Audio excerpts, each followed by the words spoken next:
Welcome to Vin and Mike, episode 49, Mike, 49. 49, which means yes, next episode is a celebratory episode when we get Big 50.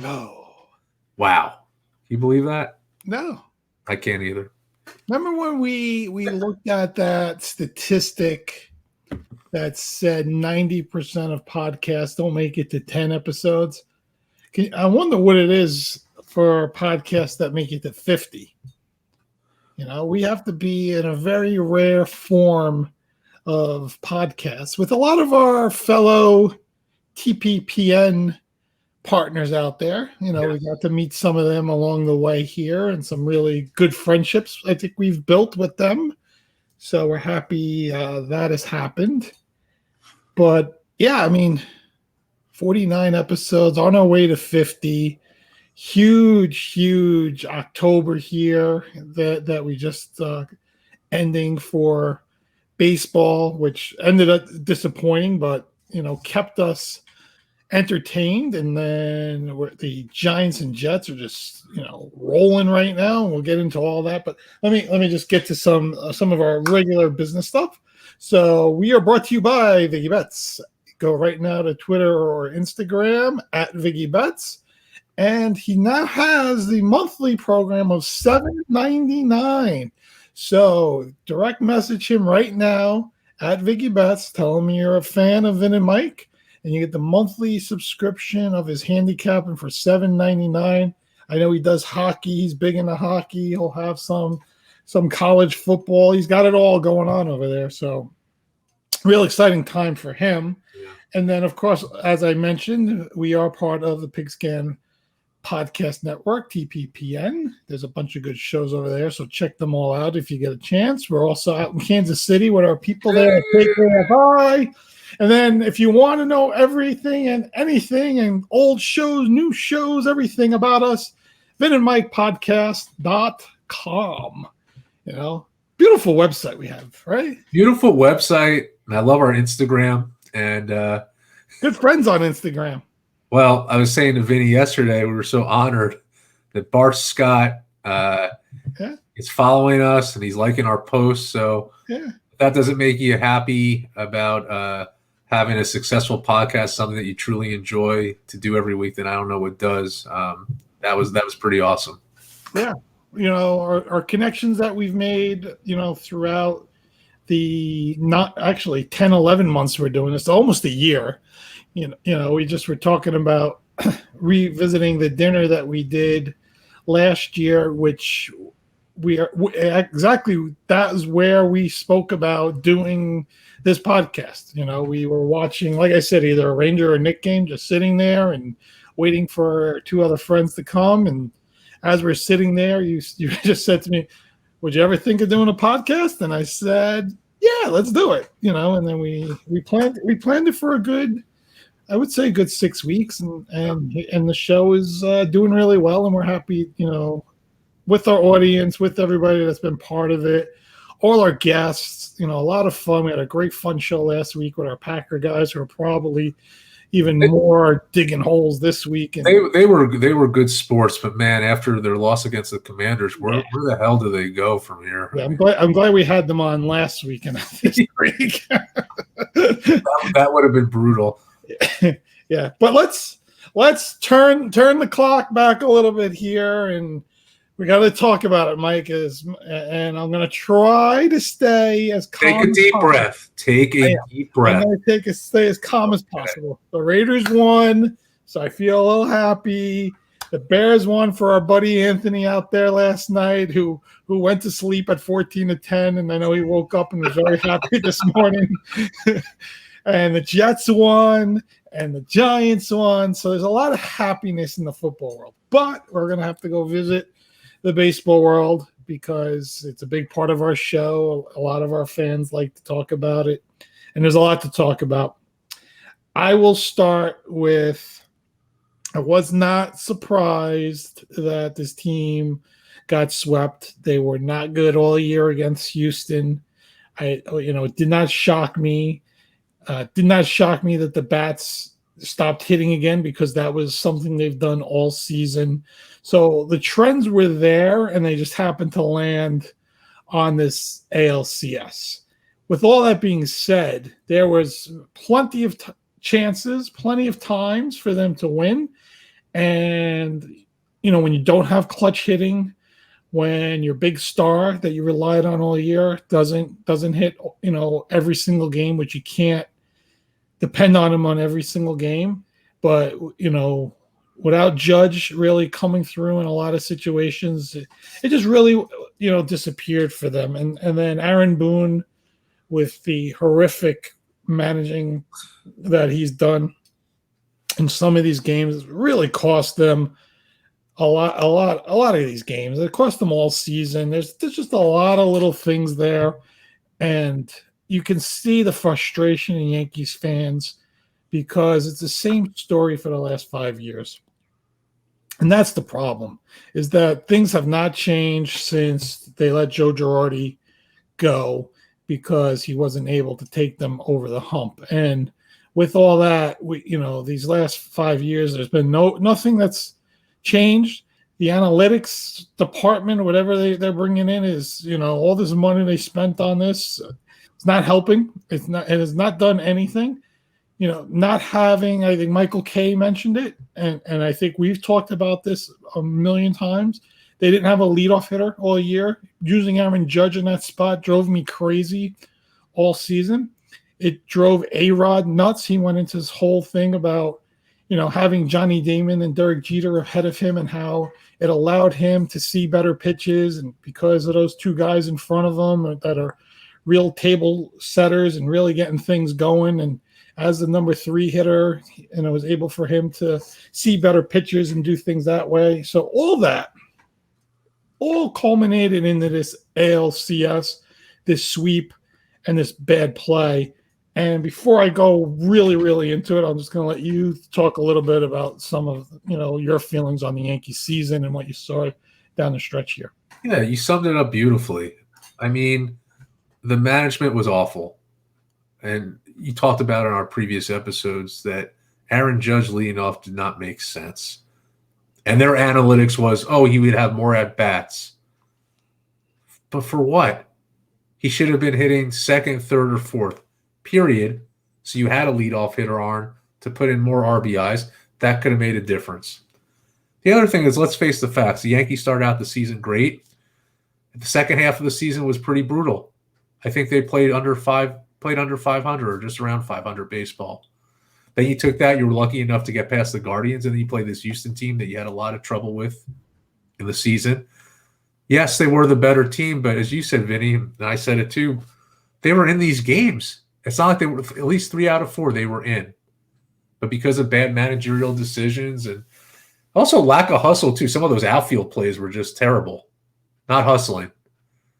And when you get swept, no matter what sport you're in, it's such a letdown. It's a letdown of a season. You look at this team's payroll, you look at how much they put into it. To me, it's inexcusable.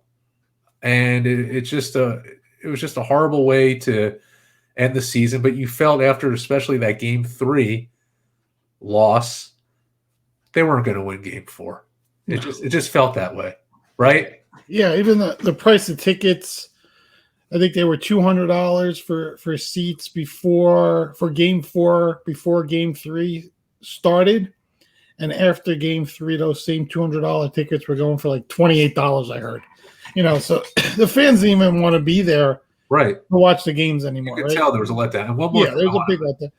And I must, again, Houston to me is the better team. I think they're the best team in baseball. I think they'll beat the Phillies, come World Series time, but at least be competitive. At least give me a game or two and make us feel that we had a team that deserved to be there and had a shot of winning. This team didn't make you feel that way at all. And I think you make a really good point. After the All-Star break, this was a bad team. You know, they were a bad team for a few months. They had a pretty good September, which made you feel good, you know, about them coming back. But they were just a bad team. And, you know, and then you had some key injuries, right?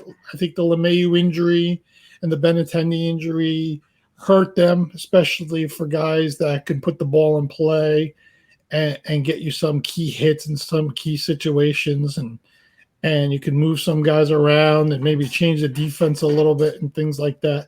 But you play with who you have. And, you know, from Donaldson to Torres to IKF to Hicks, you know, to whoever was catching, you know, I don't want to blame the catchers because they're not really hitters anyway, but still it's a lackluster hitting spot. I mean, you have 5 people in the lineup that aren't hitting at all, and you're relying on Rizzo, you're relying on Stanton, you're relying on Judge, and that was it, right? Bader had a good series. You know, Bader played well. He seemed like always would come up with something, even though he made a poor play in the outfield and this and that. But you're only relying on those guys. You know, everybody else didn't come through. You can't win games if you're not going to have somebody from 7, 8, and 9 get a key hit once in a while.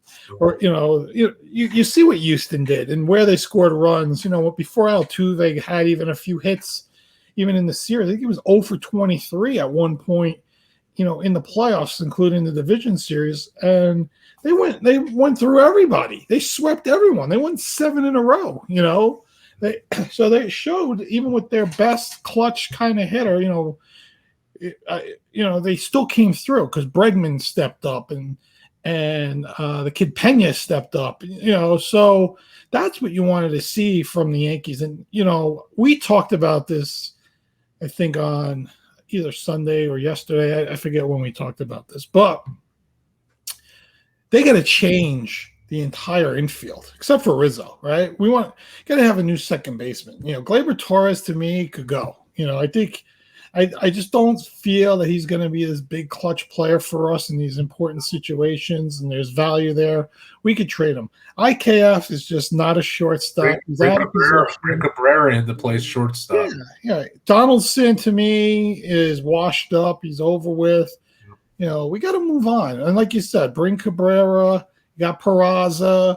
You got the kid Volpe. Maybe that's your infield next year, right? Figure out who you want to play second, short, and third of those 3 guys and move them around. You're still going to have LeMahieu, so you still have a veteran presence there. Benintendi, you know, you got to re-sign Judge. That's a big thing, right? All the news today now is the Dodgers could be in play. Priority.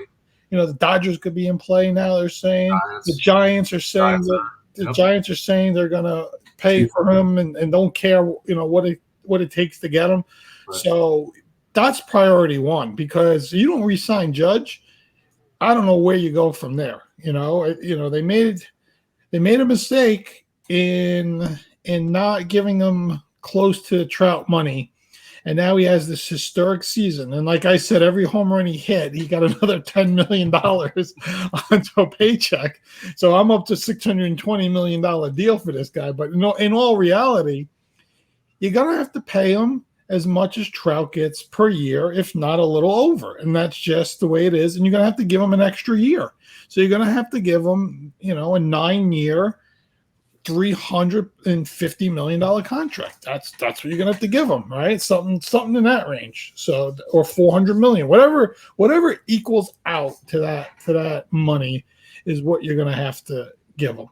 And with all that, you know, you still don't know if you're going to have the team to win next year. You know, how good is Garrett Cole going to be in certain situations? There was a lot of games this year that he was a little iffy for us and everything. Had a good year, but not a superstar number 1 kind of year. Is Nestor Cortez really going to live up to being the same pitcher? I think Severino looked like he's getting back into it, but again, you worry about him with his arm. This Montes trade was ridiculous. It didn't help us at all. Thank God we got Trevino, who pitched well down the stretch. You know, but again, I mean, you know, we lost out on Luis Castillo. You know, they didn't want to trade certain guys away for Castillo, so play them. You know, that's the other thing. You know, you're so high on these guys then bring them up. Let's see what they can do. Because I know what Luis Castillo could do. You know, so if you're so high on everyone else, bring them up, because this team it needs to have a cleaning, like a revamp. You keep some of these good veteran players. You know, Stanton can't go anyway. He makes too much money. He's always injured, so you know he stays.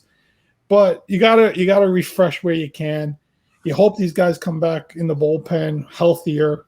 We know Chapman is gone. We know Zach Britton is gone. So you free up some cash there as well. So hopefully you're able to find some free agents, make some trades, and just this team's got to be totally refreshed. Yeah, I just want that. One last thing. Go ahead. With all that, you need to replace the manager. I'm sorry, Boone. It's not going to happen. Boone has to go. I think they made an announcement today. I could be wrong. I heard on Michael K. I don't think they have any intentions of getting rid of Boone. God, you know, and you know what? That no matter what you do, it's not going to matter if he can't manage a bullpen or make the right move when it counts. You know, he made some horrific calls down the stretch. That Guardians game when he doesn't bring Holmes in, it says Holmes isn't ready, and he sets up Clark Schmidt to close. You mean you tell me if Holmes wasn't ready, you couldn't change your bullpen order around? Like you didn't have other guys like Wandy Peralta wasn't ready to pitch the 9th inning. You know, you brought him in a little early. You couldn't move Loizaga around, and you know, I mean, come on, you know that. And then you know everyone with taking Cole out, who's supposed to be your ace with 95 pitchers. Let him pitch out of that jam. Don't bring Trevino in that situation. I mean, he's your ace for a reason, so keep him in. You bring Trevino in that tough situation. I mean, what do you expect to happen? So, all right, go ahead. I was going to say what really summed it up for me was when the Yankees brought in that mental skills expert after Game 3 and made them watch a video of the 2004 Red Sox coming back to show this year's Yankees motivation. I mean, how absurd is that? That's like showing a Raiders fan the Tuck game over and over again, so we feel motivated to cheer for the team. I mean, that's the most ridiculous thing. The most absurd thing, and that just really dignifies where this season was at. It was just, that's it. Houston was a better team, but as you said, Vinny, that you wanted the Yankees to compete and make it a series, and that didn't happen. So next year, have a lot to do. By the way, did you hear what Michael K said about the video, the 2004? No, I did not. No. He made it. He says it was like teaching the Lincoln family about shootings in theaters and using their dad as an example. Jeez.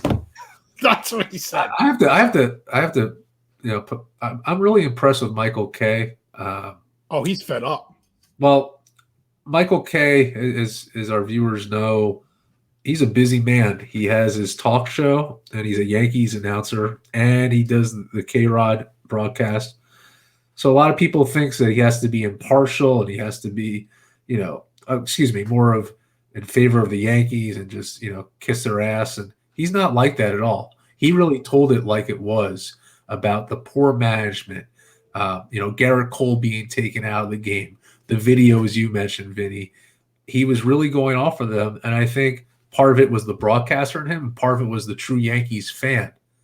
I gained a lot of respect for him with that because he was really reaching out to the fans and the frustration of what happened and what needs to happen going forward. He said, even today, I listened to his show a little bit, Aaron Boone is a person, nicest guy you can meet. But what we know about personality, you can be the nicest guy ever. But if you don't manage properly, and that's your job, changes have to eventually be made.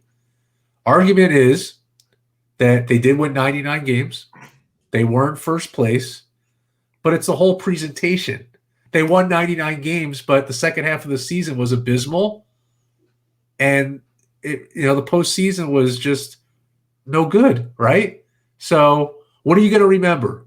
The Yankees winning 99 games in first place, or the slide in the second half and the horrific play of the Houston Astros, the fans are going to remember that series against the Astros. They don't give a shit about first place. Yeah. Period. The Yankees' goal every year is to make it to the World Series, right? That's their goal. You can't say you're going to win every World Series because, that's not a reasonable goal. But to make it there every year, to win an American League championship is what they strive to do every season. And they have not reached that goal since 2009.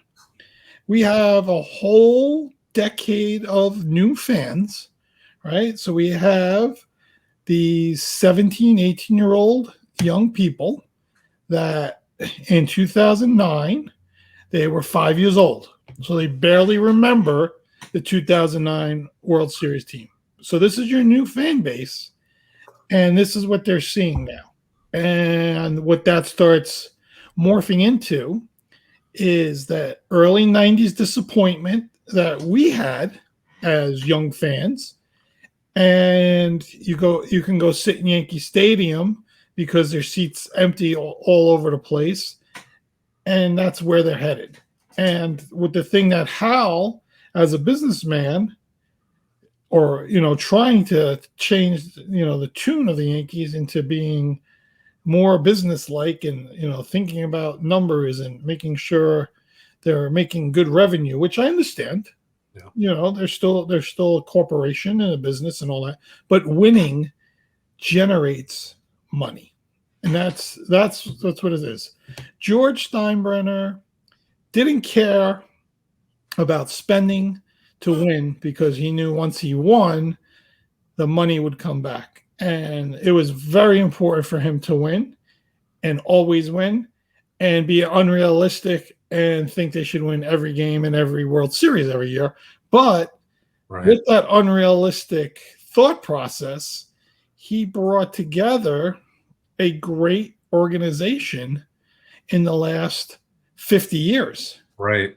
He won a lot of World Series under his ownership. Mm-hmm. He brought in a lot of Hall of Fame, talented players under his ownership. The Yankees have that right now in front of them. They have a huge fan base, a sold-out stadium, the opportunity to win a lot. They have a Hall of Fame potential guys in front of them, and they need to step up what they're doing behind the scenes. Now, I don't know if Brian Cashman should be fired. I don't know how much, it's him and all these things. He's made a lot of good moves through the years. We've brought in a lot of players. He's probably tried to bring in guys that they weren't able to get, that we don't even know about, and all this other stuff. But ultimately, it's the performance of the team that matters. And he needs to make some changes somewhere with him, with his organization. Maybe he needs to bring in a different scouting crew.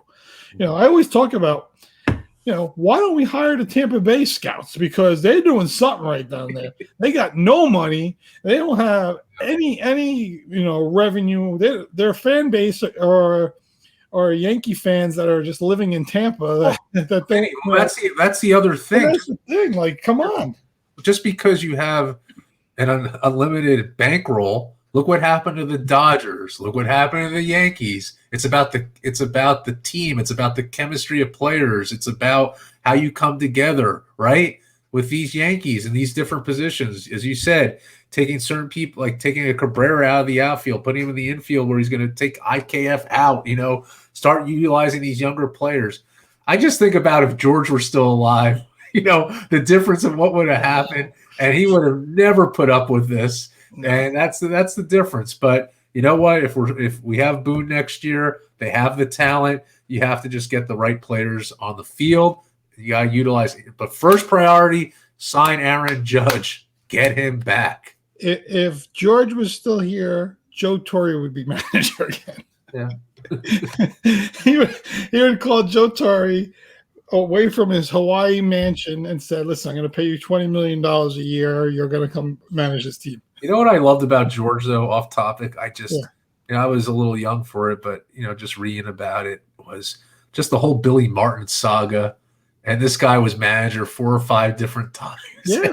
And just what was going on with that team. Like, one season he's there, then he's not, then he's back. And, that was just crazy. But he had loyalty towards him. He respected him as a person. And Billy Martin was the Yankees. I mean, he was an average player, but as far as a manager, that guy cared more than so many people. You saw how involved he was with that team and the organization. Just an interesting time for the Yankees back then. Crazy. And you look at some of the other teams that Billy managed; they were winning teams. Oakland, yeah, Minnesota. He had those teams winning. And he had a talent for managing players, right? And I think George always respected that. I think there was a philosophy issue, and that's where the fights would come in and the firings would come.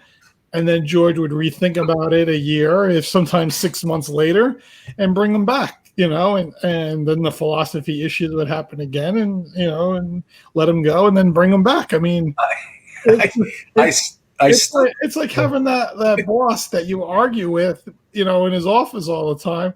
And at the end of the day, you go to leave, and then he calls you back in and goes, I really appreciate the work you're doing. Have a good night. I still love when they did that commercial. Like, he had just gotten hired back after maybe a couple firings, and they did like a beer commercial. And George is like, "Tastes good," and Billy Martin goes, "Less filling." Yeah. And then he's like, "You're fired." And then he's like, "I didn't even start the job yet." So exactly. That's George is a wild guy, man. He fired Yogi Berra, I think, 10 games or 12 games very early in the season. They didn't speak for years because of that. Yeah, it took Susan Waldman to actually bring them back together There's a whole thing about it. Yeah. Reconcile with them and everything. So it's just a wild times, man. I mean, but just to go back on this, it's very disappointing, this team. It's just very disappointing, because I think one of the reasons I'm even more disappointed was the start they got off to, and they were comparing them to the '98 Yankees and comparing them to a team that was ready to roll into October. And you got a little worried when they played Houston early in the season and didn't play well, but you were like, it's early in the year, this team is rolling, they'll continue to put it together. And I don't know if some of those bullpen injuries hurt, but I think ultimately it became a team that wasn't just putting the ball in play, relied on Aaron Judge all year, and he came through all season. Somebody made a good post today that throughout all the ups and downs and everything, the Aaron Judge story really kept you engaged with the Yankees, and you really moved forward with it. It was not just with the Yankees, but with baseball. I think it helped baseball with viewership. I do. I think people got more involved. But, Vinny, you think about the second half of the season without Judge, they could have been, who knows what would have happened. I mean, think about that. Where they could have been. No. They were, what was it? The Blue Jays or the Rays were 3 or 4 games out of 3 or 3.5 games. They got that close. Yeah, and then we had a little good run, and then I think the other thing that helped them is those teams had to play each other as well, so they basically knocked each other off and everything. So let me get the commercial. Hopefully, when we come back, Antwan will be with us, and we'll talk a little Jets. If not, we'll talk a little Jets anyway. We'll talk a little Knicks too. Little Knicks too. That's right. All right, Mike. Grace Caroline is lining up for the onside kick. The chances of regaining possession are slim. The stakes are high, and the tension is higher. Your pulse is racing. He kicks, and you watch as the ball lands, and what happens? Come on, Mike. What happens? He recovers.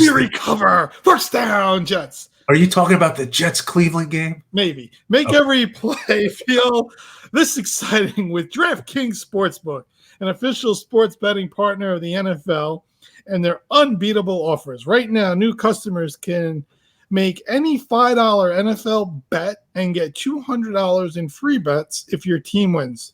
Check this out. In addition to the usual bets, everyone can boost their winnings with DraftKings stepped up same game parlays. I know we talked a lot about it this past week. We had all kinds of same game parlays going on. And anything hit for you this week, Mike? I didn't really go. No, not my parlay. Okay. All right. So, but they do have it,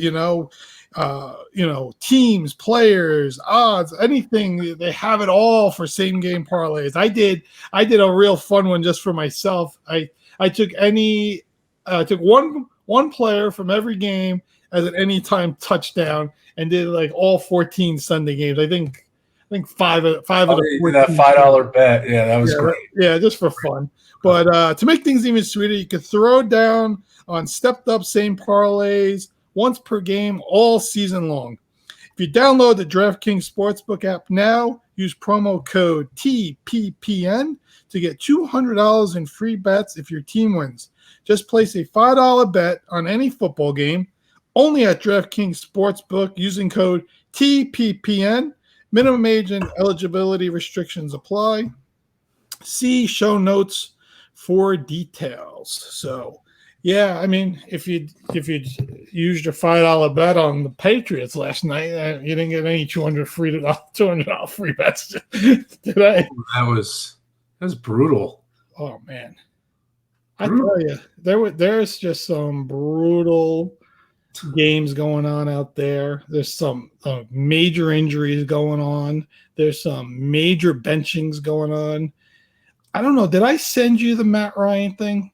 Did I send you his guaranteed money? Did I send that to you? I'm going to read this to you before we jump into some other things. Yeah, go ahead. For anyone that doesn't know, Matt Ryan supposedly has a shoulder injury, but they're saying he's basically benched for the season. So he's just done.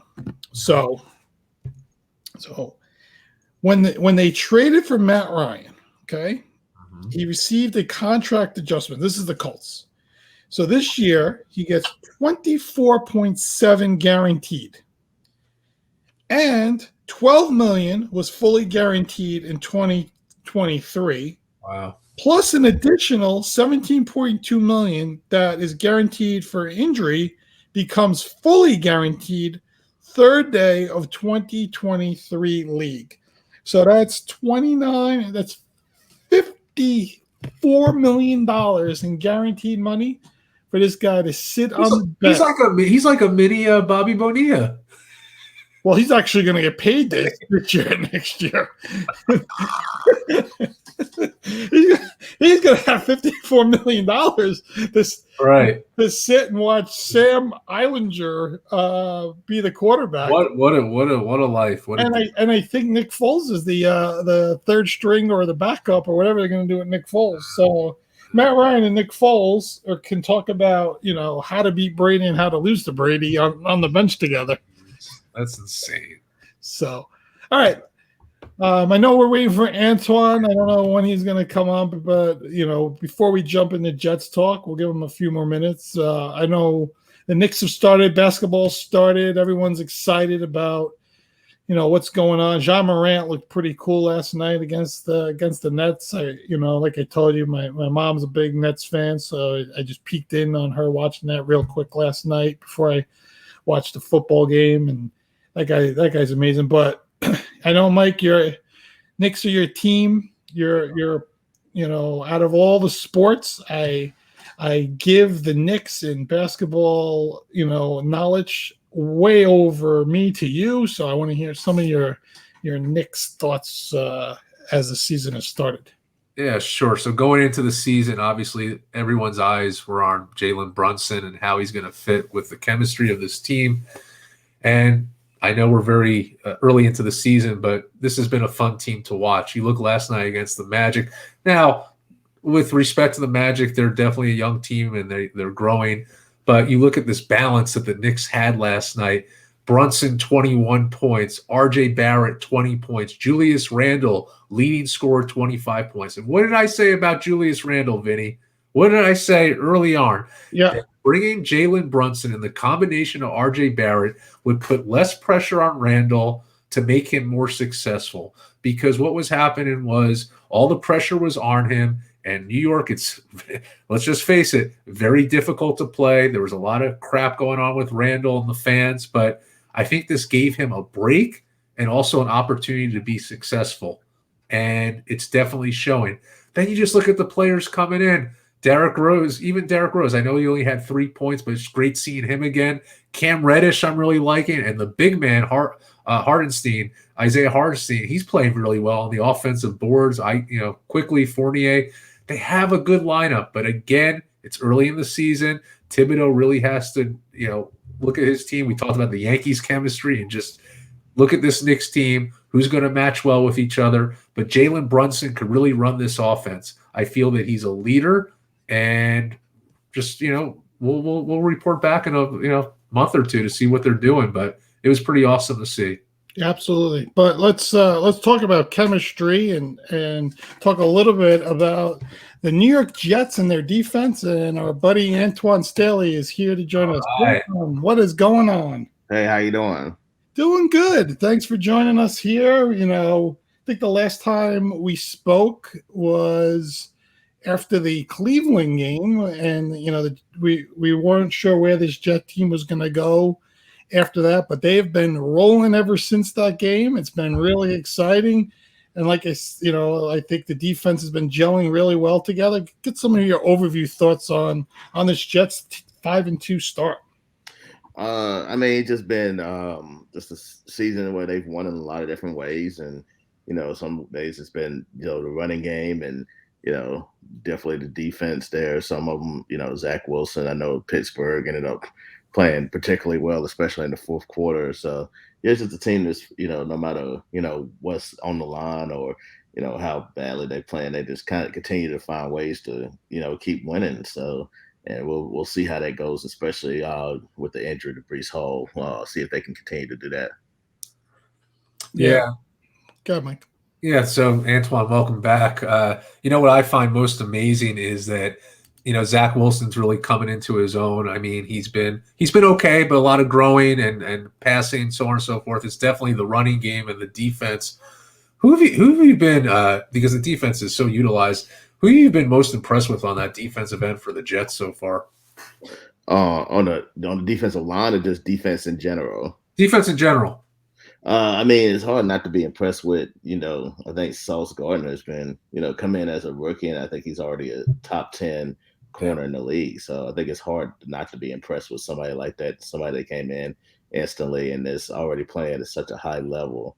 And it's very rare to see that, especially at the cornerback position, where you used to see guys come in and struggle initially. But now, man, he's just been tremendous and much better than I think a lot of people expected. Yeah, he's definitely sticking to those guys like glue. And then a follow-up to that, obviously, with the devastating injury, we just picked up James Robinson. What are your thoughts on that and how he could impact the team? Well, I thought they would make some kind of trade. I mentioned that, I think, yesterday. And, I mentioned him, obviously Cam Akers, and also Kareem Hunt as possible targets. But, yeah, James Robinson makes a lot of sense. Somebody that started a number of games for Jacksonville, even as recently as this year too. But they've gone more than the Travis Etienne route, and with somebody they drafted in the first round last year, they probably would have did that last year too. Had Etienne not gotten hurt and ended up missing the entire year. But Robinson, somebody that's had 1,000-yard capability. He went over 1,000 this rookie year. Ran over nearly 800 yards last year too, as well. So I definitely think while you're going to miss Breece Hall, but you still have somebody that can carry the load too, like a Robinson, along with Michael Carter, who I think they'll both split a lot of the carries. It's definitely, you're still able to have that same identity as far as still running the football. With all the good stuff going on, the Elijah Moore stuff, bounces, around, and everybody's paying attention to that. Any rumors of him being traded, or what are the thought process going on right now with Elijah Moore? Well, no. I mean, they said they're not going to trade him. So, and I mean, it's no really. I don't think there's any reason why they should. I mean, there's no really incentive to trade him unless they get something like something that's going to benefit the Jets. And then also Corey Davis is, he may or may not play this week. So they definitely need him, Elijah Moore to come back and hopefully in a better, mood than he's exhibited the last week too. I know he's frustrated, just the lack of targets and, production that he's had this year, but they definitely could use him, especially like I say now, and they could have used him on Sunday, although they still end up getting the win. But yeah, they definitely might be able to use him, especially when Corey Davis, who ended up suffering a knee injury. Although it doesn't seem like it's going to be too serious, but he could miss the game against the Patriots. Yeah. Do you see Robert Salah starting to take names again and starting to call people out now while you're in the press room? Oh, I mean, no, I mean, no. He's never really done. You mean like the receipts comment? Yeah. Well, no, I think it was. He didn't call it any of us out directly. I think it was just more or less like it's probably more. I think the national media than more so than probably the local media. Gotcha. No, it's fun stuff, man. I tell you, I'm really impressed. Where they are at this point in the season. I think Mike made a good point, but I think Zach is the guy that needs to take it to that next level. Do you see him while he's in practice improving every week, or where do you see him at right now? Well, I mean, we don't. All we want really is watch them warm up in the practice. So we really don't watch, any of it other than enough to take roll. But yeah, I think now, especially considering what happened to Brees Hall, you definitely need, him to kind of generate more of a passing offense there. I mean, I know they've relied a lot on the running game, but yeah, at some point you're gonna have to start throwing the ball, and they definitely need Zach to be able to step up and make some plays down the field. I know they've played some really good, deep, tough, passing defenses the last few weeks, and obviously the Packers and the Broncos have a really good defense too. But yeah, at some point you're gonna have to start throwing the ball. Maybe we'll see it this week against the Patriots team that's seem like they're struggling a little bit too, really on both sides of the ball. Although their defense is probably, their calling card is still under, obviously with Belichick there. Yeah, I would love them to go back to the way they played the second half of that Packers game. I was saying this to my buddies who have this Jets discussion. The key for the Jets, I think, especially on first down, to set them up for more third down conversions, is to get a play action pass, give Zach Wilson the confidence to pass to somebody and give them the ability to run short yard third down gains. That was happening in the Packers game. The other thing I noticed that they have to improve on, that I was seeing in the last game against the Broncos, were the penalties.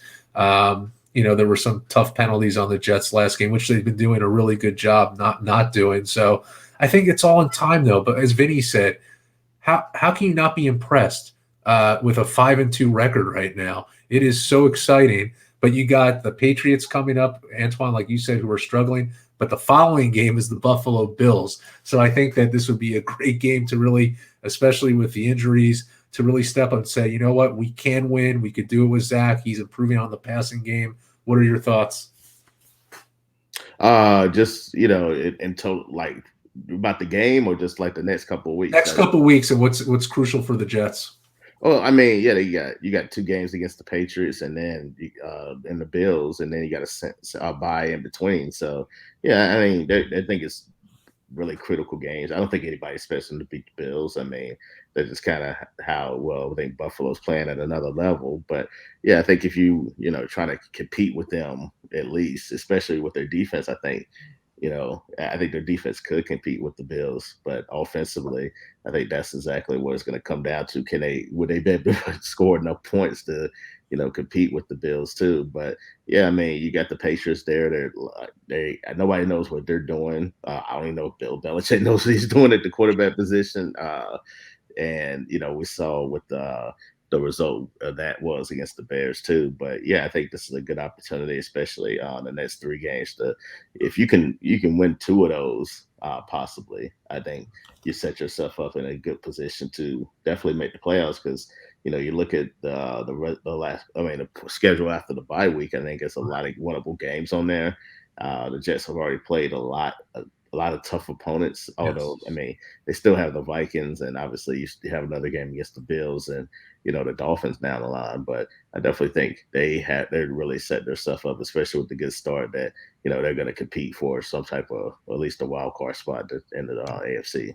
Yeah, the AFC East is tough. We were talking about it. We were expecting them to all be above 500. After last week, but the Patriots loss was shocking last night, especially the way they lost. They were just manhandled and just didn't play well on either side of the ball. But I noticed that you're doing some local TV once in a while. I saw you on Channel 4 there, NBC. How'd you like doing that?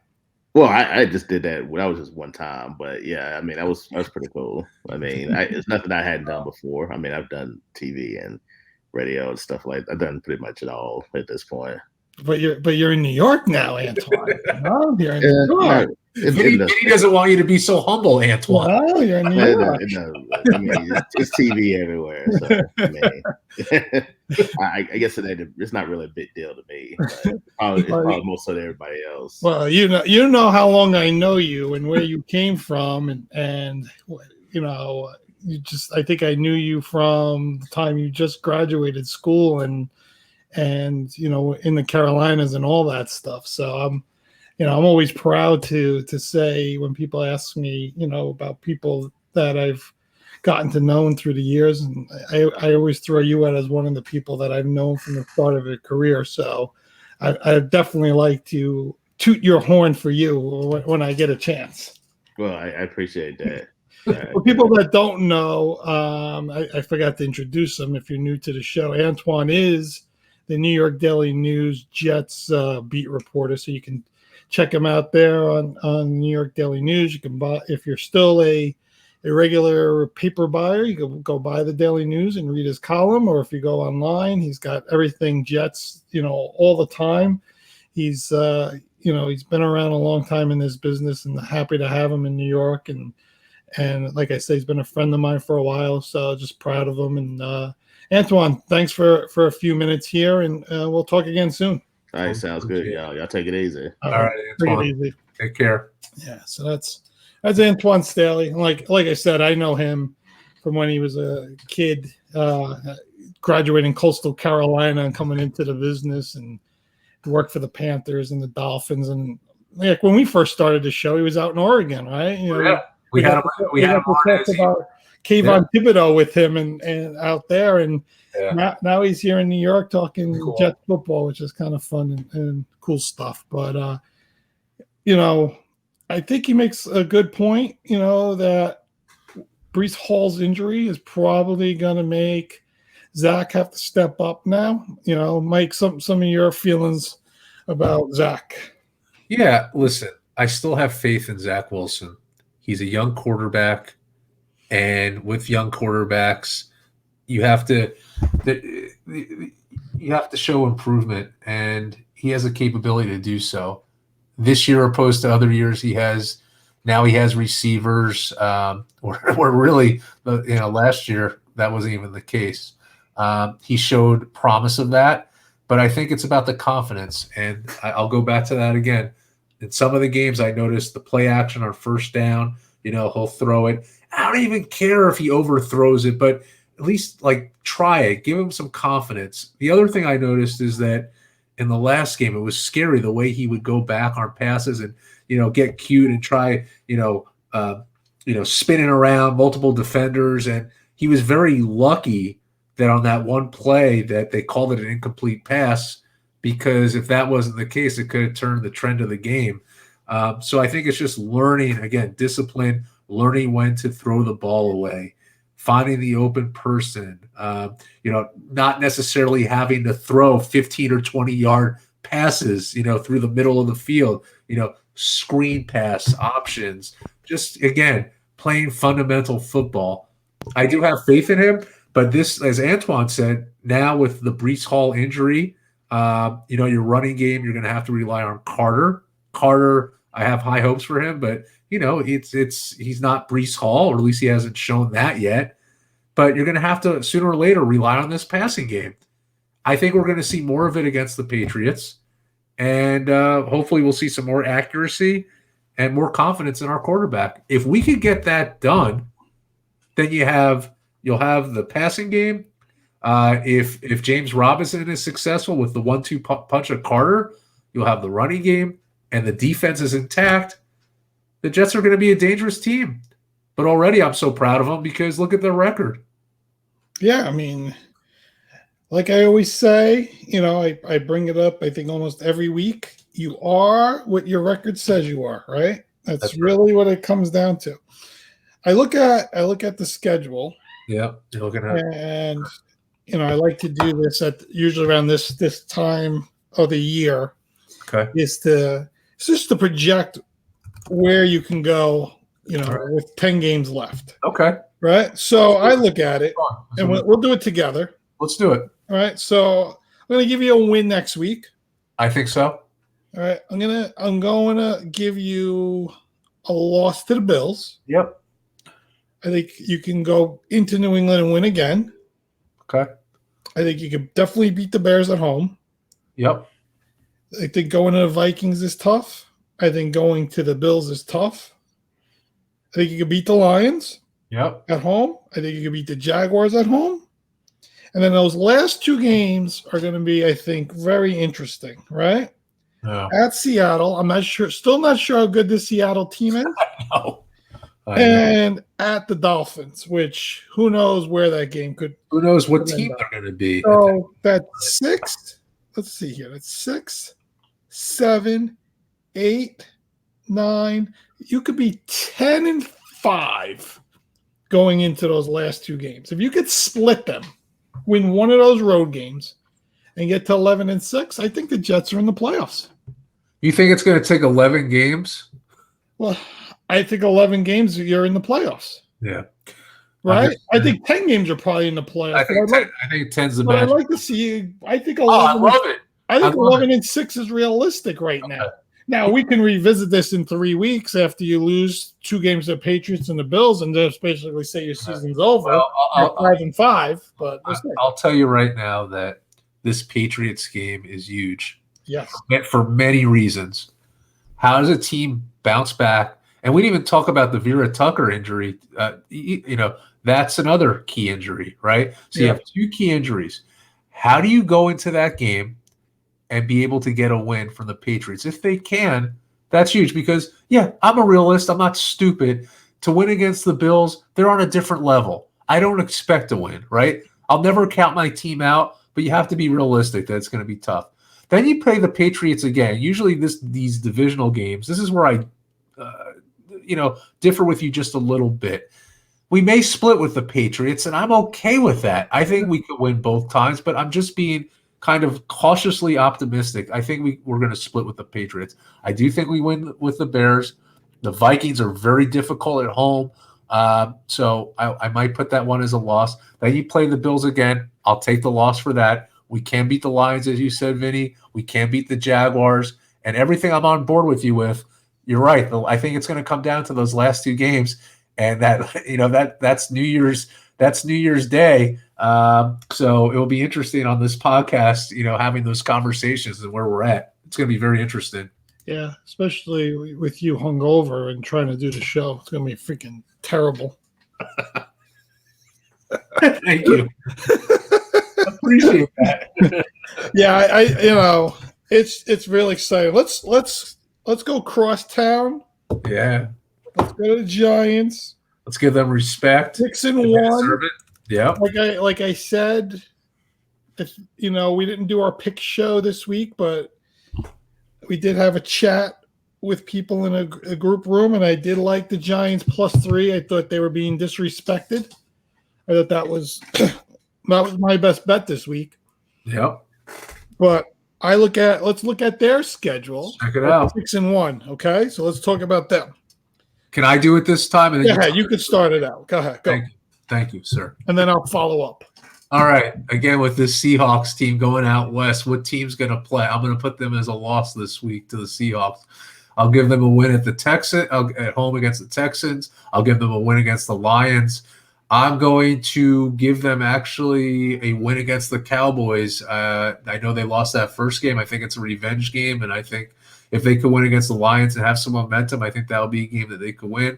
I'll give them a win against the Commanders. I'll give them a loss against the Eagles. I'll give them another win against the Commanders. They should win those games, just like the Vikings. That's going to be tough. I'll give them a loss there. I'll give them a win against the Colts. And the last game of the year with the Eagles, it could either split or lose. So that's where I am. And they're probably around the same as the Jets as far as wins. Put them at 11. Is that with your calculations? Yeah. I will say, here's the interesting thing about that last Eagles game. And this could be very interesting. The Eagles could be 15-1 or 14. Oh, and rest their players. Yeah, and they might just be resting guys. Right. So the Giants could win that game by default because they might need it more than that. But yeah, I think you make a really good point.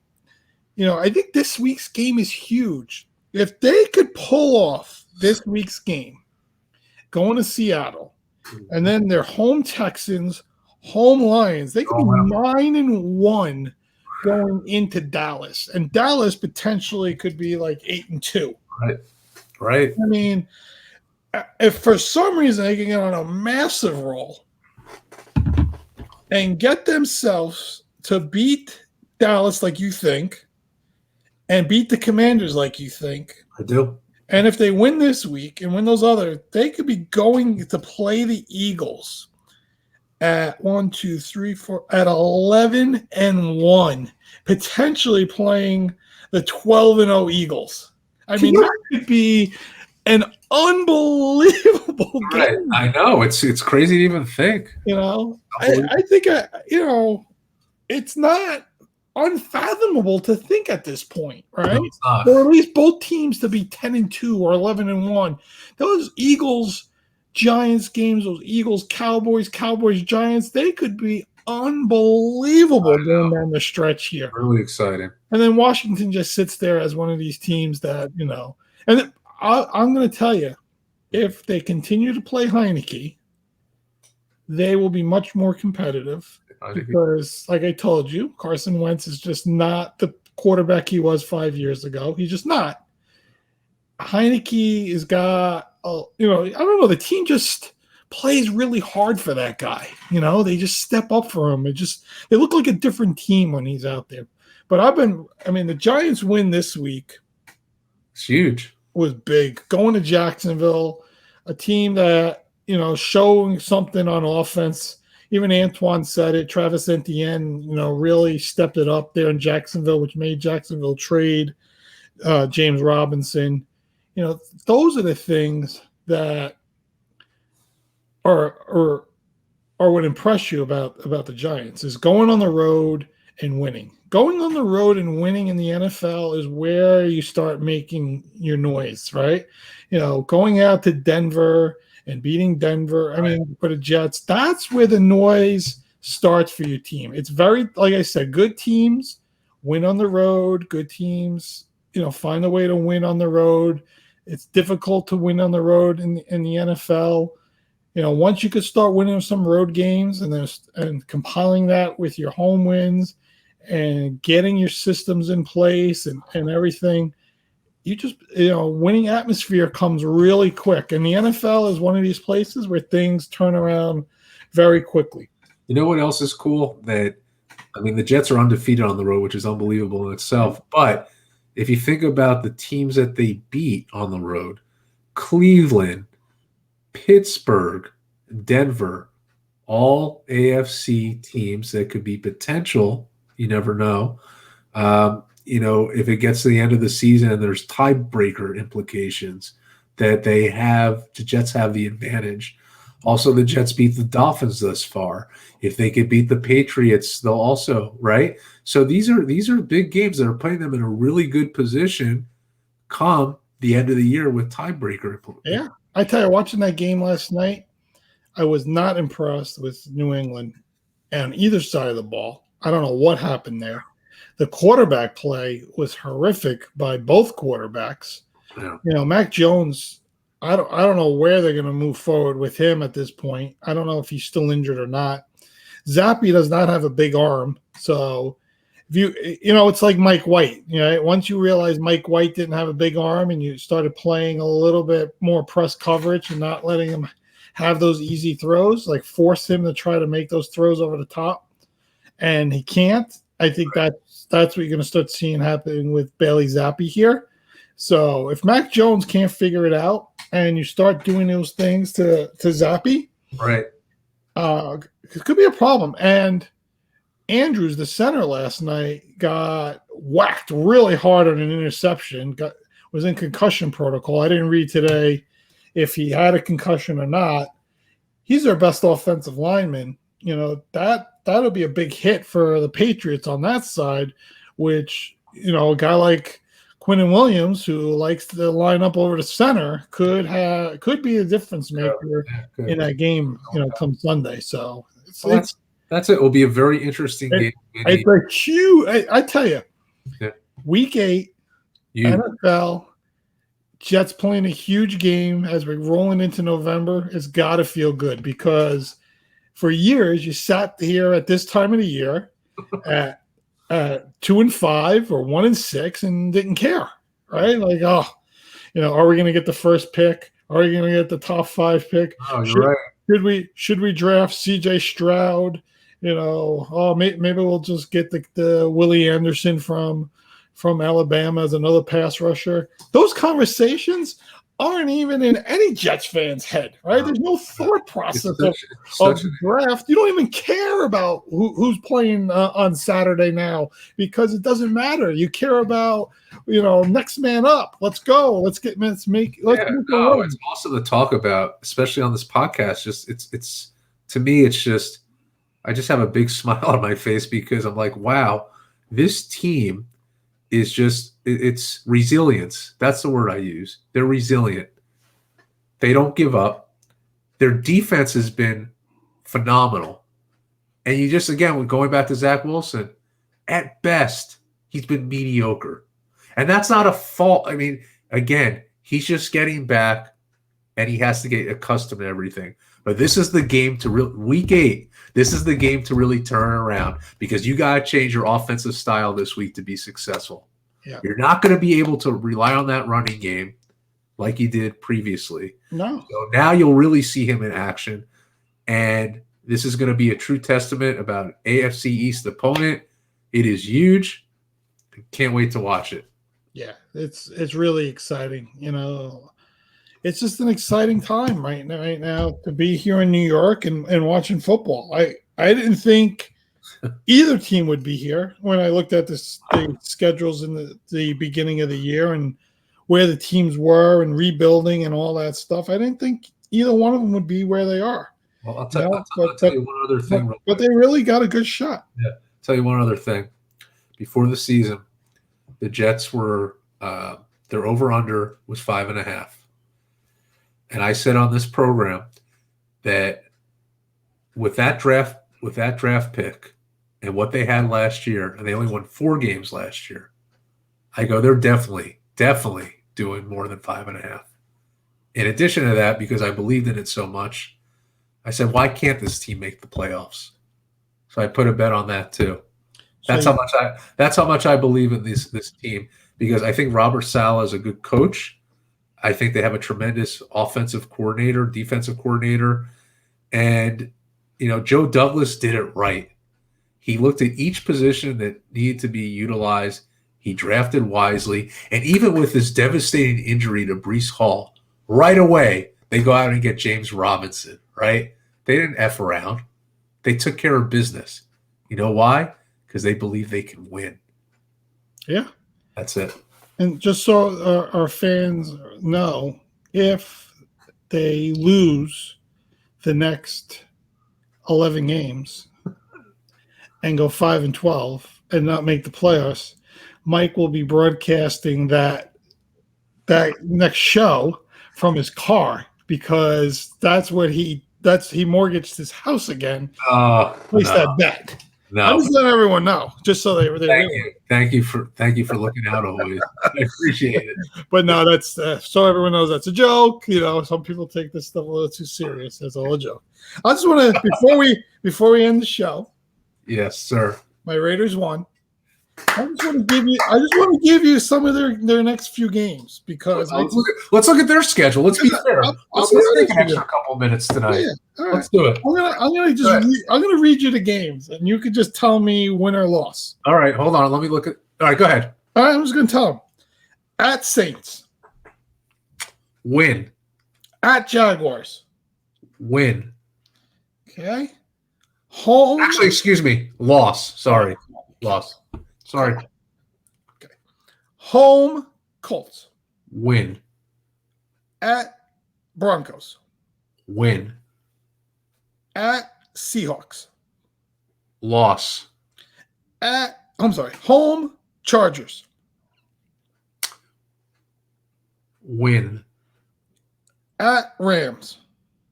Loss. Home Patriots. Win. At Pittsburgh. Win. Home Niners. Loss. Home Chiefs. Depending on their situation, the Chiefs potential win up in the air, depending on who's playing. If they win that Chiefs game with what you just said, they go 9-8. Do you agree with my prediction? Yeah, I think their schedule's a little light here down the stretch, right? Yeah. I think there's some very winnable games there for them. I think their home games against division are games they could definitely win. I think Denver, to me, hasn't shown anything.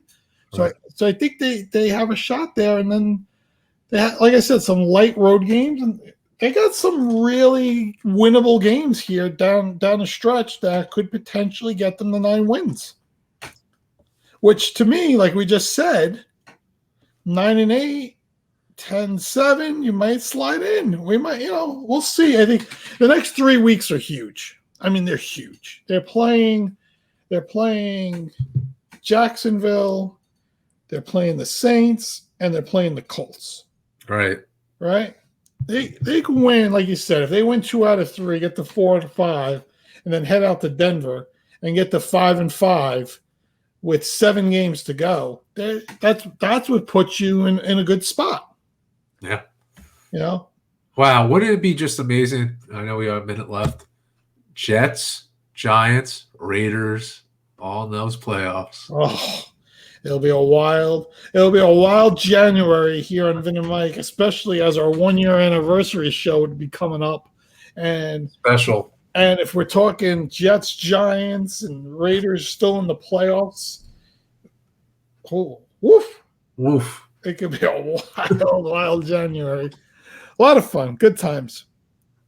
Well, I think that about does it. Yeah. There was all there. I mean, these shows, the more I look at it, is these could be 3-4 hour shows because there's so much content that comes out of the NFL every week and everything. So that's why, our social media channels, our Instagram, Vin and Mike Podcasts, our Twitter, Real Vin and Mike, our YouTube, we want to engage with, our audience and talk about things that they like. So we just can't do it on the show. Reach out to us on our social media. Let's have some discussions about your team, what we think, some fun stuff. We like to talk bets. We try to put up a lot of stuff as we can, and we like to give you our opinions on a lot of different things. And like I said, we're pretty opinionated, so you'll get what we really feel, and right or wrong, we own up to it, and we move forward. So, but we're really enjoying doing this, like I said, and episode 50 is coming. I'm not sure how and when we're going to do it, but it will come. You, our audience, will be part of it like always, and we appreciate it. So, right, Mike? No, I just, it's hard to believe we're coming up on 50. It's a milestone. It is a testament to this podcast. As I said to Vinny from the start of this, that if when you work together with somebody, you can't have the same personality. It's never going to work. So Vinny and I complement each other well. In addition to that, if you're not 100% into it, it's not going to work. We're both 100% into it. We both love talking sports. It's just, it flows real well. It's also about our guests, people like Antwan coming on, sharing their perspective, our friends, people that we've had from, ex-NFL football players, ESPN people, NASCAR. We change it up. I know we're going to do World Cup, in the next month or two.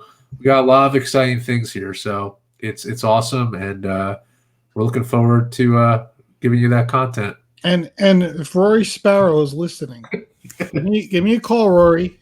Text me, send me a message, tweet me. I want you to come on because everyone knows me that Rory Sparrow was my favorite Knick growing up. So I've been trying to find this guy for a lot of years. So Rory, he's not on Twitter. I can't find him anywhere. But Rory, if you're listening, I'll find you eventually. And I'm going to ask you to come on, and you're going to have to say yes. So I'm just letting you know. All right. I'm good. See you next time. All right. Goodbye.